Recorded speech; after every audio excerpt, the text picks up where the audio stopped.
Men Xovos tumani axborot kutubxona markazi xodimi Xolmatova Diyora sizlarga hozir Botir Mergan va Chaqimchi ertagini o'qib eshittiraman.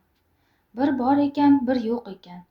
Tog' oralig'ida 40 uyli ovulda Botir degan o'tyurak mergan yigit o'tgan ekan. Bir yili qish qattiq kelib, ovulning moli qirilibdi. Doni tugab, odamlari och qolibdi. Odamlarning og'ir ahvolda qolganini ko'rgan Botir mergan podshoning mollaridan keltirib odamlarga so'yib beraveribdi. Shu bilan xalq qishdan eson-omon chiqib olibdi. Shu ovulda bir chaqimchi kishi bo'lgan ekan. U podshoga borib, Botir merganni chaqibdi. Olampanoh Botir degan yigit sizning mollaringizni o'g'irlayapti, debdi. Podsho Botir merganni olib kelish uchun navkarlarni yuboribdi. Ammo navkarlarga Botir mergan rad javobini beribdi.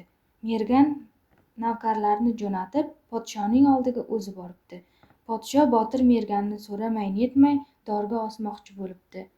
Shunda mergan podshoga: "Taqsiri olam, sizga savollarim bor, shularga javob bering, so'ngra dorga ossangiz roziman", debdi. Podsho: "Qanaqa savollar?" deb so'rabdi.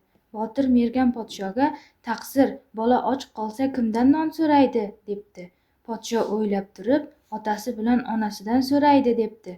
"Bola kimga erkalik qiladi?" deb so'rabdi yana mergan.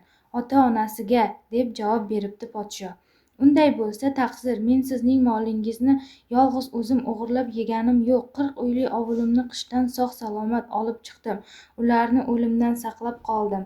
Xalq qirilib ketsa kimga podsholik qilardingiz? Farzand och qolsa-yu otasidan non so'rasa gunohmi? Siz el-yurt otasisiz. Aytingchi, biz fuqarolar nonni sizdan boshqa kimdan so'raylik", debdi Botir mergan. Bu gaplarni eshitib hayron bo'lgan podsho "Chaqimchini chaqiring", debdi. Navkarlar chaqimchini olib kelibdilar. Podsho: "Botir merganni yomonlagan bu chaqimchi bir kuni boshqa kishini ham yomonlaydi.